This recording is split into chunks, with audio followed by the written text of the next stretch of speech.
आज हम बात करेंगे यूरिया टेस्ट के बारे में। यूरिया टेस्ट क्या होता है, क्यों करवाया जाता है, इसकी नॉर्मल वैल्यूज़ क्या होती हैं, अगर हमारे ब्लड में यूरिया लेवल बढ़ जाए तो इससे क्या क्या प्रॉब्लम्स हो सकती हैं, और अगर यूरिया की वैल्यूज़ जो हैं वो कम हो जाएं तो इससे क्या क्या प्रॉब्लम्स हो सकती हैं। इसके अलावा हम इसके ट्रीटमेंट के बारे में भी जानेंगे। तो शुरू करते हैं हम आज की वीडियो। बेसिकली यूरिया हमारी बॉडी का वेस्ट प्रोडक्ट है जो कि प्रोटीन के ब्रेकडाउन की वजह से बनता है। जो कि ये प्रोटीन का ब्रेकडाउन होता है वो लीवर में होता है, और फिर जो यूरिया होता है वो हमारी किडनी के थ्रू फिल्टर होकर बाहर निकाल दिया जाता है। प्रोटीन जो है वो अमाइनो एसिड से मिलकर बनती है।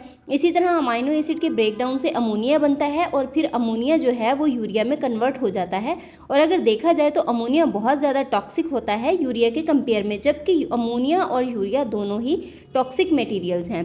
लेकिन यूरिया कुछ कम टॉक्सिक है। इसके बाद हमारे लीवर में जो यूरिया बनता है वो हमारे ब्लड में शामिल हो जाता है, और जब ब्लड हमारी किडनी में फिल्टर होने के लिए जाता है तो वहाँ पे वो जो हमारे ब्लड में यूरिया एक्सेस होता है, यानी कि ऑलमोस्ट 90% यूरिया जो है वो हमारी किडनी के थ्रू फिल्टर हो जाता है, जो कि फिर यूरिन के ज़रिए बाहर निकाल दिया जाता है। और बाकी जो 10% यूरिया होता है वो हमारे ब्लड में ही रह जाता है।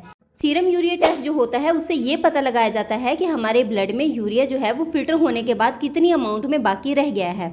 हम ब्लड के अलावा भी यूरिया टेस्ट यूरिन से करवा सकते हैं। इससे हमें ये पता चलता है कि यूरिया की कितनी अमाउंट किडनी से फिल्टर होकर यूरिन के थ्रू बाहर आ रही है।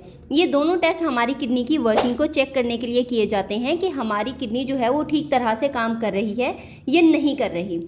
बेसिकली यूरिया टेस्ट आरएफटी यानी कि किडनी फंक्शन टेस्ट में ही इंक्लूड होता है, जिसमें क्रेटिनिन टेस्ट हो गया, यूरिया टेस्ट हो गया, इलेक्ट्रोलाइट हो गया, यूरिक एसिड हो गया। तो ये सब टेस्ट जो हैं उसमें शामिल होते हैं। लेकिन इसके अलावा हम ये टेस्ट जो है यूरिया टेस्ट वो अकेला भी करवा सकते हैं, जिसमें सिर्फ हमें यूरिया का लेवल ही जान सकते हैं। अगर हम बात करें सैंपल की, तो इस टेस्ट के लिए फास्टिंग सैंपल यानी कि फास्टिंग ब्लड की ज़रूरत नहीं पड़ती। आप ये टेस्ट रैंडम में भी करवा सकते हैं। लेकिन ये टेस्ट करवाने से पहले एक चीज़ ध्यान में रखनी चाहिए, वो ये है कि जब आपने ये टेस्ट यूरिया टेस्ट यानी कि करवाना हो, इसके तकरीबन 24 घंटे पहले आपको हैवी प्रोटीन डाइट नहीं लेनी, क्योंकि हो सकता है कि अगर आप पहले हैवी प्रोटीन डाइट यूज़ करें तो उससे आपकी जो यूरिया की वैल्यूज़ हैं वो बढ़ सकती हैं।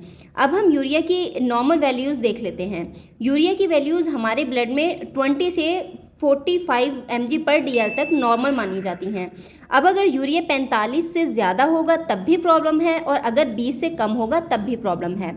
अब हम ये देख लेते हैं कि अगर हमारे ब्लड में यूरिया की जो वैल्यूज़ हैं वो बढ़ी हुई हैं तो इससे क्या क्या प्रॉब्लम्स हो सकती हैं। अगर डिहाइड्रेशन हो गई हो तो इसमें यूरिया की वैल्यूज़ जो हैं वो बढ़ जाती हैं, यानी अगर वोमिटिंग हो रही है या डायरिया हो गया है तो इसमें बॉडी में डिहाइड्रेशन हो जाएगी, और इससे ब्लड में जो यूरिया की वैल्यूज़ हैं वो बढ़ जाएंगी। इसके अलावा यूरिनरी ट्रैक्ट ऑब्स्ट्रक्शन हो गया, यानी कि अगर यूरिन पास करने में कोई दिक्कत हो रही है किडनी स्टोन की वजह से या फिर किडनी पे स्वेलिंग की वजह से, और इसके अलावा यूरिन ब्लैडर में कोई प्रॉब्लम हो गई, तो इस सब की वजह से जो यूरिया की वैल्यूज़ हैं वो हमारे ब्लड में बढ़ी हुई देखी जा सकती हैं। इसके अलावा अगर किडनी की फिल्ट्रेशन में कोई प्रॉब्लम है, यानी कि ग्लोमेरुलर फिल्ट्रेशन रेट यानी कि जहाँ पे ब्लड फिल्टर होता है वहाँ कोई प्रॉब्लम है, तो उसमें भी यूरिया की जो वैल्यूज़ हैं वो बढ़ सकती हैं। लीवर डिजीज़ हो गई, इसमें भी यूरिया की वैल्यूज़ बढ़ जाएंगी, क्योंकि अगर लीवर में प्रोटीन का मेटाबॉलिज्म ठीक तरह से नहीं हो पा रहा तो उस केस में यूरिया का जो लेवल है वो बढ़ सकता है। शॉक में भी यूरिया का लेवल बढ़ जाएगा, कोमा हो गया जैसा कि।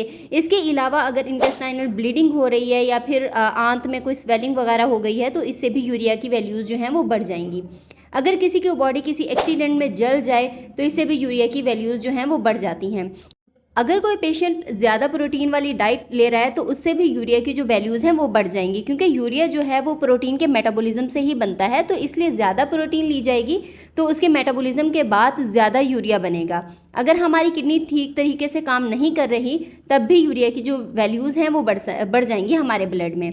अब हम ये जान लेते हैं कि ऐसी कौन सी कंडीशंस हैं जिनमें यूरिया की वैल्यूज़ कम हो सकती हैं।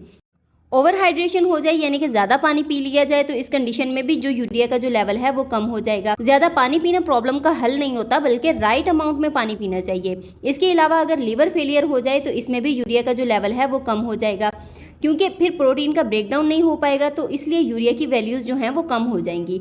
अगर कोई बहुत ही कम अमाउंट में प्रोटीन ले रहा है तो इससे भी तो ऐसे लोगों में भी जो यूरिया का लेवल है वो कम देखा जा सकता है। अगर किसी में मेल न्यूट्रिशन है, यानी कि अगर न्यूट्रिशन की कमी हो जाए, तो इस कंडीशन में भी यूरिया की जो वैल्यूज़ हैं वो कम हो जाएंगी। अब हम ये देख लेते हैं कि यूरिया का लेवल अगर ज़्यादा हो गया है तो इसको हम किस तरीके से ठीक कर सकते हैं, यानी कि इसको किस तरीके से कम कर सकते हैं। इस कंडीशन में हेल्दी डाइट लेनी चाहिए जिसमें प्रोटीन जो है वो कम से कम हो। ऐसी चीज़ों से अवॉइड करना चाहिए जिसमें क्रिएटिनिन जो है वो ज़्यादा पाया जाता हो, जैसे कि कैरेट हो गया, पोटैटोज़ वगैरह हो गए। और ऐसी फूड खानी चाहिए जो कि यूरिन को अल्कलाइज करे और ब्लड में यूरिया के लेवल को कम से कम करे, जैसा कि लेमन हो गया, टर्मरिक वगैरह हो गया। तो इस सब से जो है वो यूरिया का लेवल जो है वो कम हो सकता है। आई होप कि आपको हमारी आज की वीडियो पसंद आई होगी। वीडियो को लाइक कीजिएगा, शेयर कीजिएगा और हमारे चैनल को ज़रूर सब्सक्राइब करके बेल आइकन को प्रेस कर दीजिएगा। Thanks for watching.